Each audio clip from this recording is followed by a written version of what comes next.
And the meeting. What does that say? The meeting is being live streamed. That's Yes. what I have to say. Got it. Okay, that's great. Say got it. It's still going. And I'm going to put this on mute. What does that say? The meeting is being live streamed. That's what... There we go. There we are. Hello and all, and welcome to the show this morning. I am so honored to have Jill with me this morning from Let's Reconnect on YouTube. And if you don't know her, you're going to know her. And she's a very special person. And even before we got on the interview, I'm kind of like, do I need to lower my voice like this? Because her voice is so drawing. And me being from America in the South, we're so loud and everything. But she is that's one thing that drew me into her channel was she talks like this. And I'm like, I'm not used to this. I've got grandkids, you've got to speak. But no, Jill, if you don't know who she is, she has 20 years experience in education, both as a teacher and religious educator consultant. Her main interests are unitive mysticism. I like this one, reframing Christian belief from a non-dualistic perspective and using visualization as a tool for transformation. And that's one big thing for me, Jill, on my journey is I didn't have that balance. And when I started waking up and coming out of normative Judaism and Christianity, I bounced all over the place. If I felt if I would have kept it within the confines of Christianity or something like that, maybe my journey would have been a little more easier transition. But I bounced up within atheism and everything else, trying to find this path. So I really, love the fact that you're keeping it within the perspective of Christianity to a non-dualistic thing. So welcome to my show, Jill. Thank you. Joy to be here. Thank you. Yeah, well, I'm very honored. And like I said, your channel has poured so much into my life as far as the few months that I have known your channel. And I was telling earlier, I found you because I received a book called, and I think I'm right here. And it was The Keys of Enoch, I think it was. And you had done a reading, or that's it. Yes, I did. I know you might mention that, and it might come in. Well, that book to me is it's so hard for me to get into. I mean, but when I started, so I'm gonna start finding some advice online. And you did actually a show, or you talked about it on there, and that's how I found you. And I found out there was so much more on your channel. So if you would please just give us a few minutes and introduce yourself to us. Yes, sure. Thank you.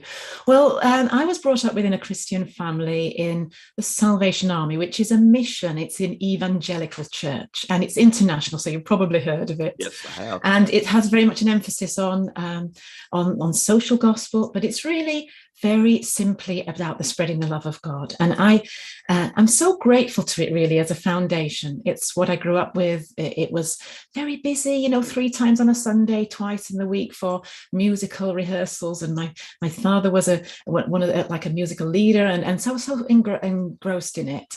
And what it taught me is something that I think I've returned to time and again, probably never even lost.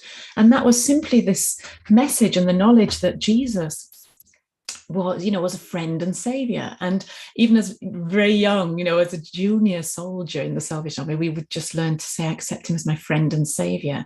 And I really grasped that at a very early age. It was this sense of, I know, and to come and live in your heart. They used to say, accept Jesus, come and live in your heart. And I knew that couldn't be literal. I knew that the pictures of Jesus I'd see in the storybooks, well, how can he be in my literal heart? So I think that that teaching was introducing me to mysticism in a way, because you're knowing that you're talking about a different type of reality. And it was something I grasped, and I would talk to Jesus as a kind of invisible friend at different times growing up, and especially if I was worried about anything. So I came to sort of value that and to and I suppose that it's something that never left me. I went through the teenage where you were wanting to find out about the world, because of course the Salvation Army, like many Christian traditions, I think is quite puritanical in the sense that it's teetotal, and that came out of because of working with people whose lives had become damaged and derelict as a result of addictions and so on. So it was just something that there was the main reason for it, as opposed to a theological reason. But you want to experiment and different things and so on. But I quickly I came back, and I ended up actually choosing to go into the ministry in the Salvation Army. So I became a Salvation Army officer. Now, here's something perhaps that I'll touch on really briefly because it might be relevant. But this was where I was looking to find out what God's will was for my life, because in those days, and certainly, back then, I was brought up with this sense that you prayed to God and he heard your prayers and answered you, and God has a will for your life. And so that meant that I felt that it was something I had to find out what it was, because I wanted to please him and be obedient to him. Okay. So in the Salvation Army, as it was then, they had a system where you could only marry another Salvation Army officer. Wow. And that was to do with the organization of it, rather than, again, theological reasons. It was because they would, could be sent anywhere, really, not only in your own country, but anywhere in the world where the need was. And so you were only in one place for about 2 or 3 years. And it just meant that you weren't uprooting people if they were married and settled and whatever. So that was the reason. But it did mean that my life would be quite different if I decided to take that route, because it was likely that I might not marry. And I knew that this was important to me growing up. I didn't feel that I was called to a celibate life, or a life of, a cloistered life by any means. So it was something that I wrestled with. And I have spoken about this on my channel. I think it's relevant. And I was one time thinking, well, if I am meant to be here serving and doing this, then just change me, change me from the inside so I don't feel unfulfilled. And I had this idea for a very long time that it was about God's will is here, my will is here, and perhaps we need to suppress our own desires and will. This is some of the teaching that we inherit in Christianity, that we have to be selfless, and we have to, sometimes that will involve making sacrifices. And so that was a real struggle, because I didn't at that stage know whether that was what God really was asking of me. And that's how I thought of it back then. And I remember one time really wrestling with it, and this was after a number of times wrestling with it. And then it was as though God said to me loud and clear, and by that I just mean I heard a voice in my head. And back in those days, and it wasn't even a voice I heard, it was a thought that came into my head. Right. So back then, and you will know this if you've been within Christianity already in religion, you assume that's God talking to you. Right. And I was as though I was being told, what do you want? And it was such a loud, it was almost authoritative. It was like, for goodness sake, stop putting yourself through this. What do you want? And it was as though that was the first time I'd been asked, what do I want? Right. Because I'd never given myself permission to think, what do I want? Right. And so I said, well, I'd like to have a family, and it's not anything unusual. I don't want to be rich and famous or have lots of money. I just want to be happily married and meet someone and have a loving relationship and so on. And so I said that, and very quickly the answer came back. Well, then that's what I want. That's how I understood it. And it was the first inkling that what God wanted and what I want are one and the same. And that was the first, perhaps, indication. I'd return to it later on, but the indication of unitive mysticism, of the fact that, when you are being most yourself, when you're allowing yourself to be you, that's God's will. That's it, really. And so I ended up moving out of. I did meet somebody. I got married. So that in a way, and I remember at the time, I had to go in front of the group of, and say that I was going to be resigning from my commission because I was getting married. It was against the rules then. I think it's changed now. But the point was, even though maybe things that were said might have made me feel guilty and doubt it, because of that inner conversation and knowing, then I felt very confident about it. And all of that grew out of that inner, just that recognition of the Christ within, how I would have said it then, the inner voice, right, and the inner dialogue, which later on was to evolve into more knowing that was a part of me. It wasn't even separate from me. It wasn't God out there. But I wasn't at that stage then. Right. I just kind of thought, oh, God's given me a free pass. That's great, because he's letting me be happy. But, that was how I interpreted it back then. Yeah. But so, isn't it funny how, and this is not a slam or not, but that religion and dogma tells us how we need to be. And any emotion that you have, like you in your story explained, comes against that dogma, you automatically have a guilt. Oh my God, if I get married, I'm going to run this whole plan of God in my life and stuff like that. But it's great that the divine does not run on those rules of dogma and religion, that we are one with, we are one with that. And so keep on going. I know you're going there. Yeah. And that idea of coming in with a contract. So all of this is new to me. I think that I got to the point where it was that I never fell out with it in particular. I certainly never fell out with Jesus. I think that that's the main thing. I kind of understand that what has happened. And I found that I couldn't read certain books anymore because I know that Jesus in a way was hijacked by the mega churches and where you've got religion and then you've got business people putting a lot of money into religion. You know that there's an agenda to try and influence people and influence the way people vote. To say, if you're a Christian, this is the way to vote, and so that kind of thing. So I do think that for some people that they had to kind of leave Jesus, even the Bible and Jesus. And I kind of understand that and did that a little bit, but it was so internalized. And it wasn't even as if I consciously thought I was speaking to Jesus. It was just this loving presence. And I know that your background is, on your father's side, you're Jewish, but also you've had experience of being a born again Christian. Yes, very much. And so if you've had that experience where what we would say back then, we'd call it the indwelling of Holy Spirit, right, it truly is transformational. There's definitely something phenomena. There is a phenomena that one experiences that then you can never doubt. You can never doubt that was real. And maybe you spend the rest of your life trying to think, well, what is that? Right. I know that the church is telling me to call it Holy Spirit. Right. And so you just go along and give it that name, use that language. But what is it actually? And I think that's where this mysticism comes in. That you trace all religions back. They start with an experience. Right. So always coming home to the experience and then having a kind of curiosity and knowing that there's a permission to have a curiosity about all different things. I honestly believe that's probably what Jesus did. When we have him leaving, we have him after, sort of disappearing. There's this empty in the gospel narrative from him being a child, and then when he actually comes to the Jordan, and there's these missing years. Maybe that's what he was doing. He was just exploring, discovering, so that he had a because that's how I feel.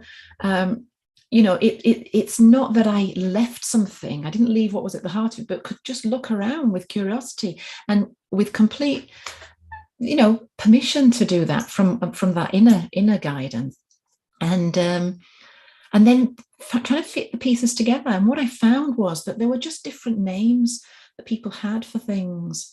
When I went back to university as an adult and wanted to do a degree in religious, I did a master's degree in theology and religious studies, and my dissertation was I was fascinated to know when people of different religions, because I only knew of my own religion, hearing people tell their story, when they tell their story of how it feels, that experience of this phenomena, right, how do they describe it? Is it the same?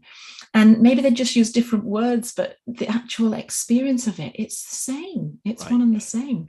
It really is. And, even when you, like you said, you start crossing the line, even to the Buddhism and stuff like that, and you start hearing the same source saying the same thing under different names. Yes. And I remember that in my Christian experience, and I was charismatic Pentecostal, and I remember I got involved with Rich Mullins. I don't know if you remember who he was. He was a singer that died back in the 80s. He wrote Our God is an Awesome God and stuff like that. Mm-hmm. But he was not on the streamlined Christianity way. He lived with the Indians The worst thing he did was he smoked. Oh my God, as a charismatic, he smoked. And but he was really into a lot of the Indian stuff. Yeah. And he really started opening my eyes, like, like you said, when I was charismatic or Pentecostal, I know the experiences was real that I was having. Yeah. And I know what I felt was real, and I couldn't manifest it. And that's one thing I never could when I went into Judaism fully. I never could leave that Jesus behind, because I had experienced that. Whatever you want to call it, whatever you want to put, box you want to put it in, I could walk away from that. Yeah. Never. And I, the way I know about it, and I even find this now, that I can't start talking. If I start talking about Jesus, and especially to my own story, I just feel the emotion. And so that it's the heart tells you if that when you're onto something that's real truth, emotion, because it's from the heart, it's a heart place. So I know that that's true. But I think that that this sort of exploring, and it was really quite important to me. I've lost my thread now. What I was going to say there. You made me think about something. I've lost my thread. Sorry. Anyway, I came to the Kabbalah. I'll talk about this actually. If there are other things, I'll come back to. If I'm meant to remember something to say, then it'll come to my mind. Just rambling. Yeah. So I actually this book that you mentioned. Yeah. Now it's interesting how I came to that, because I'll talk about the healing a little bit. When I felt for a while, this is going back maybe 10 years or even more, that I was drawn to healing, but didn't quite know how. At this point, I think I'd left church. That's what I was going to say, that your heart knows what's real in your own real experience, but your head is sort of saying, I just don't quite agree with that theology. And I think there are some aspects of the theology.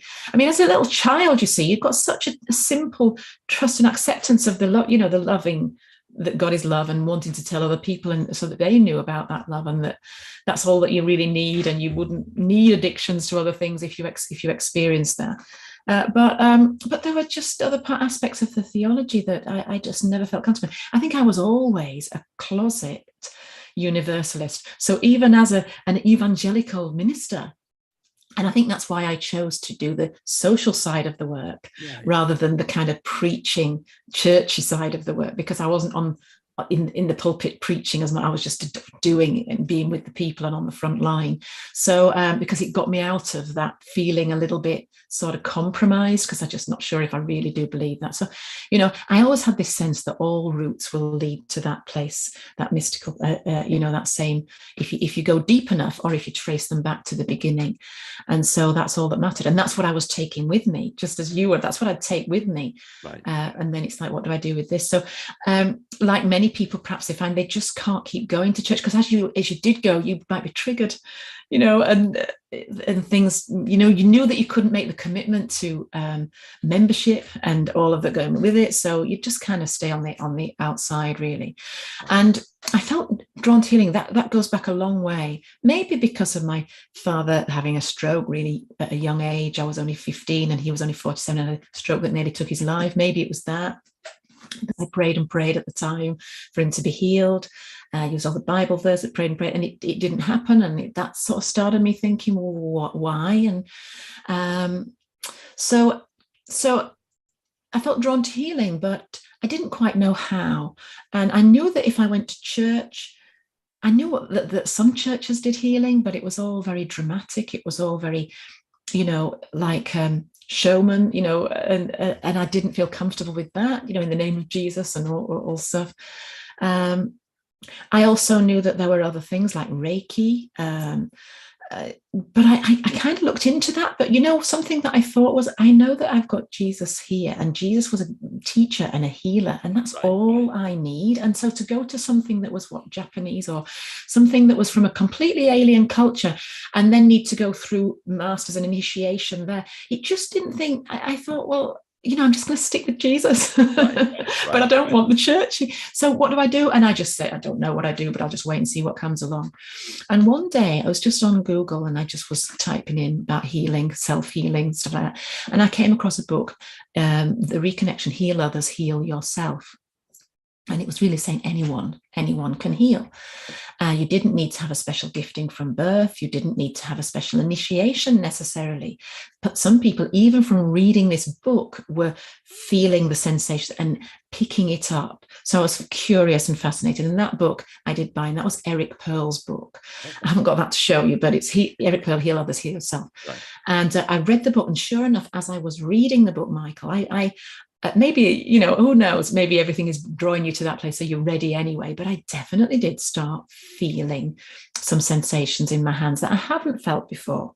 Right. And as I practiced the exercises that it spoke about in the book, other people in my family members were also noticing things as I was moving my hands.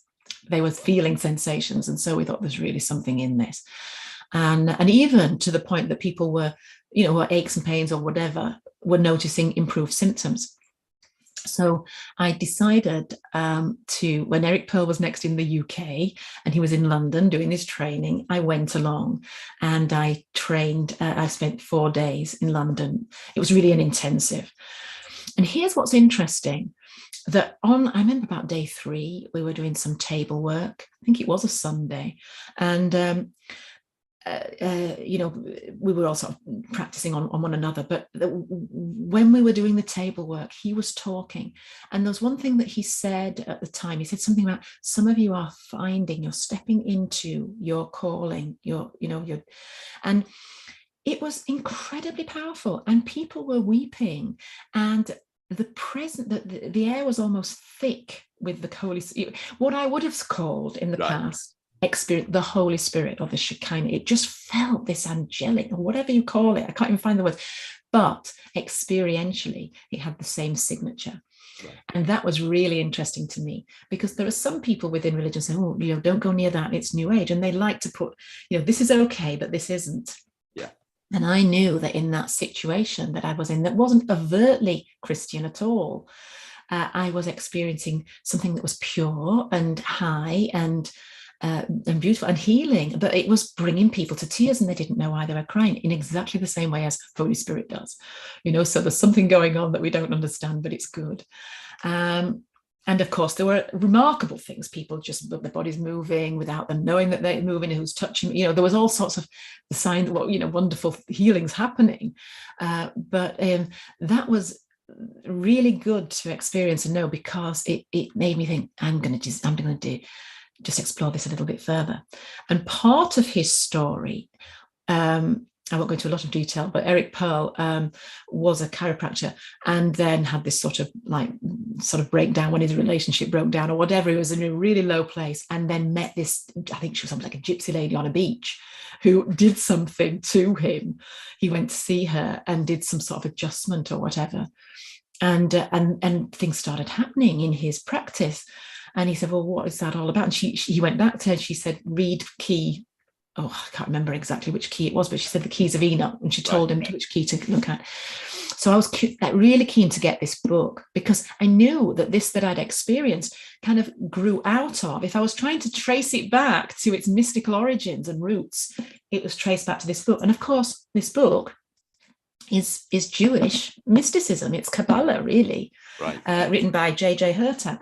And when I did start reading some of it, there were some parallels, especially when it talks about Adam Kadmon and things like that, that reminded me of Paul's writings in the New Testament. So it isn't entirely new to me. So I found that really fascinating. So it does seem as though it all just evolves and grows out of that foundation that I had within Christianity. And what you said about, I'll just pick up what you said about going in different directions. It's almost as though it's a compass, and you keep it with you, and it's a compass. For me, atheism would never have been an option, because it would have just gone away from what I knew. It will always come back to what you know in your heart, isn't it? Which is Gnosticism. Gnosticism is the experience first, isn't it? The knowing first, through direct encounter and direct experience. So it wasn't atheism, but certainly I kind of looked at other things that I found interesting, and especially over the last perhaps few years, I think there've been some strange teachings going around, and ones that can lead you down rabbit holes. And so the ability for that discernment, I think, has become more important to me. And maybe that's when I've sort of been a bit more maybe I've been a bit more forthright in sharing more about Jesus. Yes. Because I think in the beginning, it was almost as if you're a bit embarrassed to still talk about Jesus because people might think you're a Christian. And either the Christians would come and get you, I mean, the Christians, if you do put something out on the YouTube about Jesus, you get the Christian, and they don't like it if it's not conventional, and they'll let you know. And you just end up, batting away the apologists, Right. And so that's not much fun, But also, I think that people, for that reason, kind of could put a barrier up to you if they thought you were going to be giving them Christianity. Right. And I didn't want that. So, but increasingly, I think there are a lot of people who are wanting to come home to Jesus, but just don't want all the baggage, they don't want all the other stuff, especially, like I say, the stuff that maybe they've experienced as toxic Christianity and Right. Well, I mean, the thing is when you study, and I've pretty much given up the scriptures, not just because of the trappings, but when I remember studying of Paul's letters, like you said, Paul is being twisted in the framework of Christianity to make it say what he says. Because when I'm reading it, I'm like you, I'm seeing pure Kabbalah here. You know what I'm saying? Yes. I'm seeing pure understanding of the truth of the Christ. I mean, it's almost like he's preaching a different message than what the rest of them were teaching, because he keeps on saying Christ within you, Jesus within you, Jesus within you. Yes. He's not saying, and he don't say nothing about the historical Jesus as far as his birth or nothing like that. So obviously he's talking about a real presence that he experienced. And that's what it's based off of, was his experience on the road to Damascus that he could not shake off. And he gave up Judaism per se because of this, So that experience is so important. And what I did was, being in a battle between Judaism and Christianity, that's a battle within itself.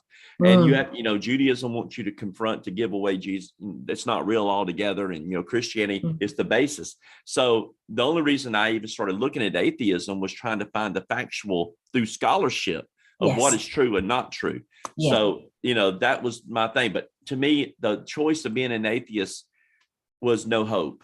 I'm just living here on this earth to live like an animal and stuff like that. And I'm sure for a lot of people that's fine, but it's just not a place that I knew that the divine did not want me to be in, is what I'm trying to say. Yes. And also, if you've had an experience that you knew was somehow transcendent, then you're not being true to yourself. No. In then resorting to existentialism, just as a kind of say, I'll retreat to existentialism, that you've not been true to. So this is what it's exciting about it, because it's always evolving. Right. It's just always an evolution. But I suppose that's that phrase, not throwing the baby out with the bathwater, and that's what I hope that I achieve on my channel, to try and help people bridge to something kind of unitive mysticism.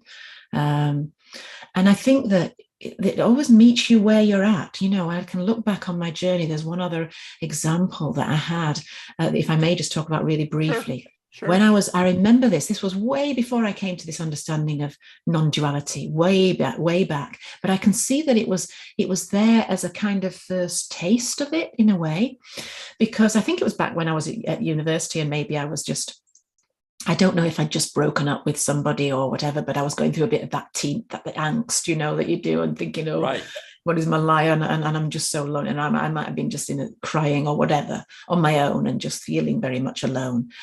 And it was as though I was comforting myself. And I remember hearing this voice. I say this voice, it's not a voice. That's just a metaphor. It's just thought, conversation with thought. Right. And it said, I'm always with you. I won't let you down. I'm always here with you. I've been with you from the moment you were born, and I'm going to be with you from the moment you die. Now, but that wasn't God. I knew this wasn't a conversation with God, and I knew it wasn't a conversation with Jesus. Right. I knew that this was, it was odd. It was as if I had some kind of revelation that this was me talking to me.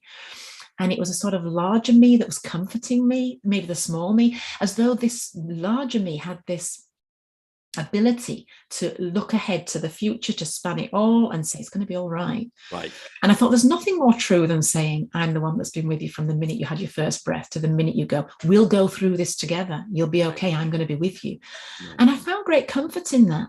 And it wasn't even religious. I didn't try and make it religious. It was just me. I thought, well, what's that all about? Because in truth, it was just this loving presence. And it gave me peace in the same way that if I thought I'd be talking to God, it would give me peace, or talking to Jesus.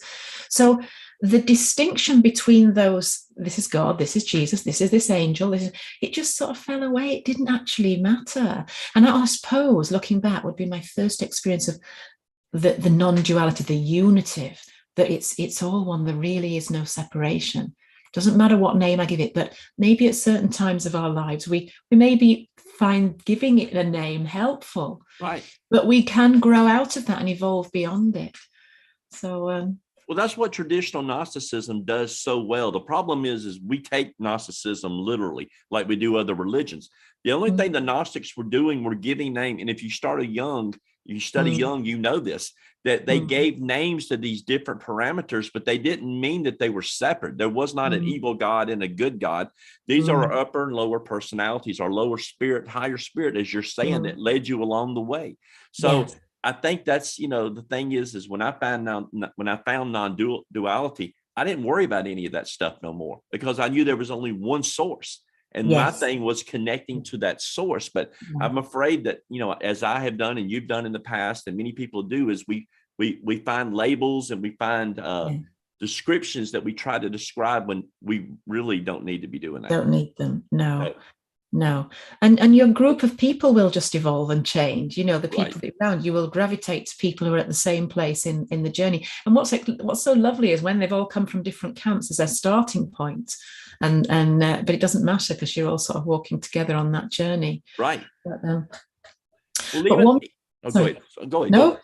Well, I was just saying, even the holidays take on, or what we call holidays today, like you mentioned, talking about, in your video about Good Friday, about how the energy was low, because in your last video you talked about how you felt that battle that Jesus went through on that day of crucifixion, and stuff like that. And then you talked about on how Easter, the energy was going to be risen so much that energy is just like flowing. And the thing is even the holidays, I find, even through the Jewish Passovers, it's more of an energy faction now. It's not ritualistic. It's understanding what the Creator's trying to show me in my life during these times. So your last video you did was very, very good with that, talking about the Good Friday and Easter. Yeah, thank you. Yeah, and I think it's interesting, because this is the time when the death of Jesus and might make us think about what it all meant, and the atonement. And I think I've spoken before about the atonement theories, because it's the atonement theories that tell stories that they're just trying to express something that's real behind it. But when they're taken sort of literally, and people just churn out, they just keep repeating phrases that at the end of the day don't have much relevance or meaning to people, but this is what we believe. And that's perhaps when it just has become problematic, certainly for me, because I had some trouble understanding what it is. But even, I've come to a different understanding of atonement theory, which would lead me to talk about the book, actually. Does lead me on to talk about the book. And that wasn't... Thank you. There we go. Because if I think about Jesus and what was he trying to teach, so this is the thing. I think I said in the last video, did he know that about himself? What the Christians say about Jesus and what his death was all about, did he have an understanding of that himself? And I don't believe that he did. I believe he was simply being true to his mission, simply being true to what his higher self, or to his purpose. And it just so, because of the political situations at the time, the religious authorities, and that sort of culture and and framework that he was in, that all the events conspired, and it just inevitably was leading towards his arrest and his crucifixion. It wasn't that he came in thinking, I'm going to die, to be a big karmic cleaner. He was simply saying, this is the way is to be completely true to and aligned with divinity, and to resist the lower energies that pull you away from that and distract you from that. And that's all it is. And it just played out in that way because of when he was born and how it was. But maybe if it, maybe, I don't know, in the grand scheme of things, Christianity would have never happened, and we wouldn't even know about Jesus. It would have just been some vague, I don't know, somebody in Jewish history that Right. we never heard of. So when I think now about the atonement, about what it actually means, I do believe it's that teaching of Jesus, which is love, compassion, forgiveness. And I think that, that can mean being nice, but if we are all more like that in a sense of morally, just trying to be like that, the world would be a better place. Yes. It does mean that, yes. But it means much more as well. It means something at many different levels, because there is a sense in which when we forgive, we are actually clearing whatever word you want to use, karma, or a more modern way of talking about it is Dr. Hugh Len of Ho'oponopono teaching, which talks about it being data. And so I was familiar with Ho'oponopono, that Hawaiian practice of reconciliation and forgiveness that was first, it's an ancient practice, but it was very much to like a form of therapy within groups, to like family reconciliation in the beginning. And it was a lady called Mona Simeona who developed it as a self-help method. And then Dr. Hewlin was her student, so he sort of brought it to the modern audience. But what it does is it tells us that the whole idea is that all problems are caused by memory, just memory repeating. All problems are caused by memories replaying. Right. And by that, it means data. So in our modern world, we that idea of data and how data systems work is so much more relevant and relatable to us than perhaps some of the old atonement theories. And it's basically saying that the programs that run just repeat and repeat, and it's all in the unconscious. It's all in the unconscious. So when we're born, we may be born with a clear mind, but we soon pick up from just observation. But by the age of 7, we're also picking up what's in the energy of the collective. And so we run the same patterns, not knowing that we're running the same patterns.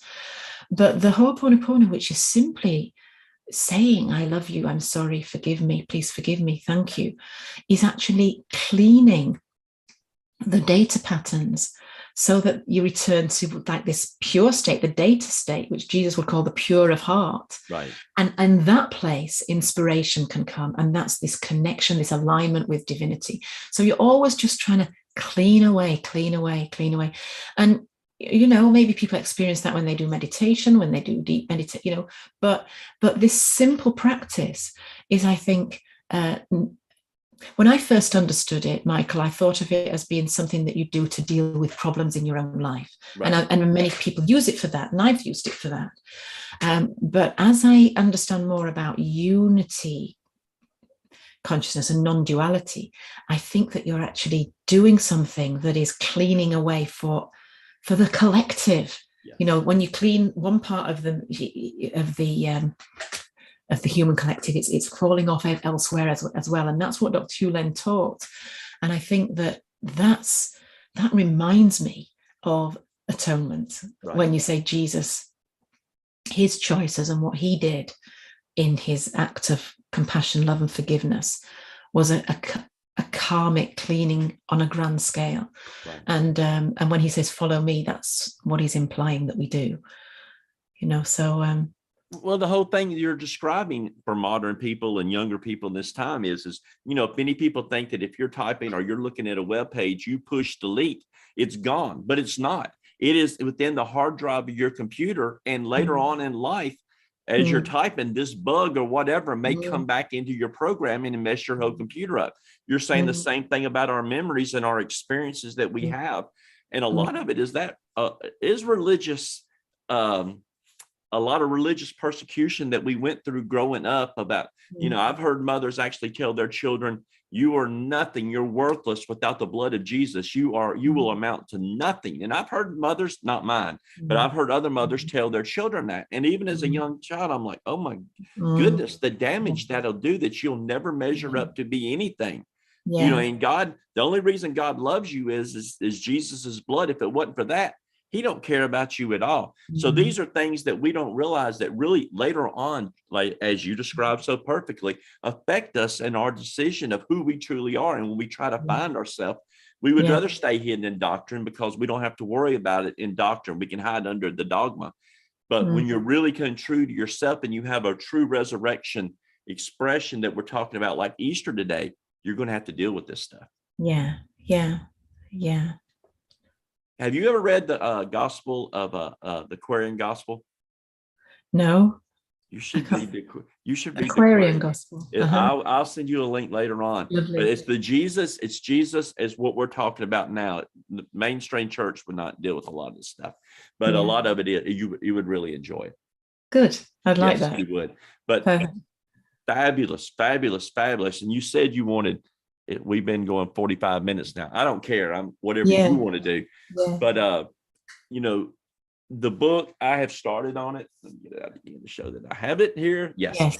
The book is fabulous. I am into it. I'm like 14 into it, but it's really helping me face some of the issues that I never thought about before. It's really making me come to the point that, we don't think about that we have to forgive ourselves and we have to love ourselves. We don't, especially as men, you're not taught that at all. And these things are helping me face this fact. And non-duality, I discovered about 7-8 years ago from Kabbalistic understanding. And now trying to fit that into my life is another thing. That's a journey within itself. But it's really helping me face these issues in my life and my past experiences and stuff like that. So I'm not even halfway through with the book, and it's totally helping me see things in a different area. Excellent. And I did it as a 40-day journey. You did. With responses, because even though things have been written about Ho'oponopono before, it was actually, it's the fact that it takes you through on days and there's an opportunity to reflect and prompt, because I think if people prompt you even by asking questions or get to reflect or just little activities or the cleaning tools. I mean, the cleaning tools are fascinating, right? Because I think initially I didn't understand them. I thought, well, is it some sort of, how can drinking the solar water or how can eating blueberries or whatever, why would that make it? But I think within a model of consciousness only, within a consciousness model of reality, which is really what non-duality is, right? That it's consciousness first before materialism. So that's different to the old scientific model, the old Newtonian science that somehow says that matter is first, and somehow matter becomes conscious, and that's why they can't answer the problem of consciousness, because it just doesn't work in that model. But the consciousness first model does. It simply means that that if you decide that something is going to somehow be a kind of portal into this deeper level of reality and what's really happening, if it can be and you've decided that it is through inspiration because you've had then it will be. It's just more like a mnemonic to remember that although in your daily life you're walking around, it seems that everyone is separate. It seems that building over there is separate to me and that we're in this real, it's a mnemonic, a reminder that there is another this is a filter, and that there's another layer of reality that we never separated from, and that the cleaning and this idea of the inner child, there's such a lot really in there, and we can't fit it all in this. What I want to start doing, Michael, on my channel, I intend to do, and I'm grateful just to have the opportunity to say this, and it will commit me to doing this. Somebody has asked, are you going to be doing videos about it, going through it, because there's some heavy topics and they do need talking about. So I said, well, yes, I will. So that it's sort of almost like not a book club, but we'll be sort of working through different parts of it and different themes within it, so that it gives a chance to have more teaching, but also hear people's questions, in the comments. It makes it a bit more interactive. So I'll be starting on that hopefully next week. And I know it's now available on Amazon, the amended version, because I right. I got the first version. I ain't seen no problem. So I'm looking in the whole little typos and but as you're talking about the non-duality, the perspectives change. For instance, in our interview, I keep on getting drawn over to the beautiful green trees behind you and that flower over here, and realizing that I am one with that. You know what I'm saying? That is, it's like the creator, whatever you want to call him, the divine is everywhere, and we have to be trained to see him in all circumstances. and people and stuff like that too. So I think the book thing you're going to do is going to be fabulous on your channel. Brilliant. I think it will be. Brilliant. And one thing I picked up on when you said you came to non-duality through Kabbalah, I came to it through a teacher called Rupert Spira, who's on YouTube. He's great because, he's just such a simplistic, he's, I think, the best teacher I know of, and he introduced me to it. Right. But although he was an Anglican originally, yes, he was an Anglican, yes. But he came to his understanding of non-duality through the Vedantic tradition. So, so it's interesting because whichever camp you start in, the deeper you go, you arrive at the same place. And right. So that's evidential of it, you saying that. Well, the word of wisdom that you gave was when you've discovered this, you could either go to an Indian path or one of those paths and change everything of who you were, or stayed with the one that brought you there in the first place, because he was the one that brought you to non-duality. Because that's exactly, when you look at Jesus's teaching outside of dogma, if you can't see it, you got to see it. It's there. It's all over the place. It absolutely is. That's why, and that's why it's so important then to sort of reclaim or liberate Jesus from perhaps what he's become, the mascot for representing just that, that face of Christianity that people perhaps just can't relate to or want to leave behind. Right. So it's good. It's all good. Well, Jill, I thank you for this time that you've given me. I know it's in the afternoon there. I love technology. It's morning here and afternoon there. That's awesome. Yeah. But I do thank you for this time, and would love to have you back to discuss more about the book or whatever else you're going to do in the future whenever you have time. But excellent. I will put all the information and links to your channel when I get to edit this video and put it up. I mean, it's up already, but I can go back and change the description and stuff like that. Yes. So I do thank you for your time. You're very gracious, and your knowledge. Well, your knowledge is it's needed at this time that we're living in, with the world in chaos as it is now. If we ever needed hope, it's now. And as you said, Jesus, for most of us Westerners, Americans, English, whatever, he is the one that we all know. So he might as well lead us to the right place, correct? Yes. Well, thank you so much for inviting me. I feel very, very privileged. And thank you for your service as well on the channel. I'm still trying to find my place, really, because my channel has gone through, I'm a self-theologian, self-taught, stuff like that, of Dead Sea Scrolls and stuff. And I'm trying to come out of all of that. I mean, not my wisdom, but I just want to help people is all I want to do. That's all. That's all. Perfect. Okay, then. Well, enjoy the rest of your Sunday. Mine's coming to the end of the afternoon now, but you enjoy your Easter Sunday, and I'll keep in touch and speak again very soon. Thank you. Please do. Thank you so much.